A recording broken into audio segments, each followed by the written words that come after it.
हज़रत नूह अलैहिस्सलाम और उनकी कौम। ज़मीन पर एक ऐसा दौर आ गया था जब इंसान अल्लाह को भूल चुका था। लोग अपने हाथों से बुत बनाते, उन्हें सजदा करते और यही समझते कि यही हमारे माबूद हैं। सच, इंसाफ और नेकी सब खत्म हो चुके थे।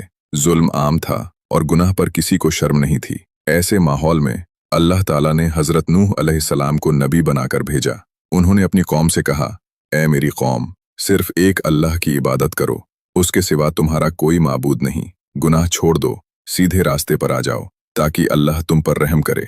लेकिन कौम का रवैया बहुत सख्त था। लोग मजाक उड़ाते, ताना देते और कहते, नूह, तू भी हम जैसा एक इंसान ही तो है, हम तेरी बात क्यों माने।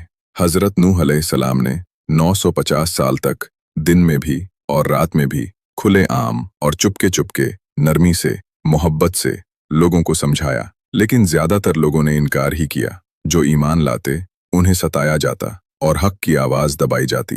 जब इनकार हद से बढ़ गया और जुल्म हर तरफ फैल गया तो अल्लाह का फैसला आ गया। अल्लाह ने हज़रत नूह अलैहिस्सलाम से फरमाया, अब तुम्हारी कौम में से वही लोग ईमान लाएंगे जो आ चुके हैं। इसके बाद कोई ईमान नहीं लाएगा। अब हमारी निगरानी में एक कश्ती बनाओ। ये हुक्म बहुत अजीब था। सूखी जमीन पर कश्ती बनाना, वो भी ऐसी जगह जहां समुंदर था ही नहीं। लेकिन हज़रत नूह अलैहिस्सलाम ने अल्लाह के हुक्म पर अमल शुरू कर दिया। लकड़ी काटते, कीले लगाते और कश्ती बनाते रहे। कौम आती, हंसती और कहती, नूह, क्या अब बुढ़ापे में जहाजरान बन गए हो? पानी कहाँ है? कश्ती क्यों? हज़रत नूह अलैहिस्सलाम बस इतना कहते, आज तुम हम पर हंसते हो, कल हम तुम पर हंसेंगे जब हक तुम्हारे सामने आ जाएगा। जब कश्ती पूरी हो गई, अल्लाह ने एक निशानी बताई। जब तनूर से पानी उबलने लगे तो समझ लेना अजाब आ चुका है। अचानक जमीन से पानी निकलने लगा। आसमान से जोरदार बारिश होने लगी। ऐसी बारिश जो पहले कभी नहीं देखी गई थी। हर तरफ सिर्फ पानी ही पानी। हज़रत नूह अलैहिस्सलाम को हुक्म मिला, हर जानवर का एक एक जोड़ा और ईमान वालों को कश्ती में सवार कर लो। जैसे ही कश्ती चली, तूफान ने पूरी बस्ती को घेर लिया।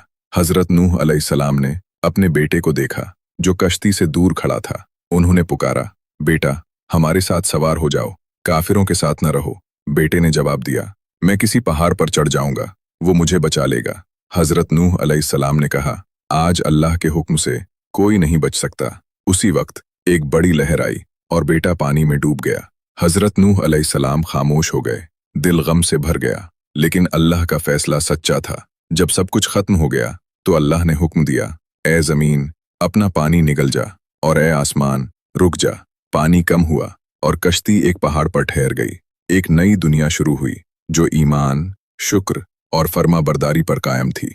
ये वाक़या हमें सिखाता है कि हक देर से सही लेकिन आखिर गालिब आता है। तकब्बुर इंसान को तबाह कर देता है। अल्लाह की नाफरमानी नुकसान का सबब बनती है और सब्र और ईमान आखिरकार कामयाबी देते हैं। ये सिर्फ एक कहानी नहीं, ये एक जिंदा सबक है। जो हक को जानकर भी इनकार करे वो हज़रत नूह अलैहिस्सलाम की कौम की तरह अपने अंजाम से बेखबर होता है। अब जरा सोचिए, अगर आज हज़रत नूह अलैहिस्सलाम हमारे बीच होते तो क्या हम कश्ती में होते या तूफान में? अगर ये बात दिल तक पहुंची है तो कमेंट में सिर्फ इतना लिखिए, सबक, और देखिए कितने लोग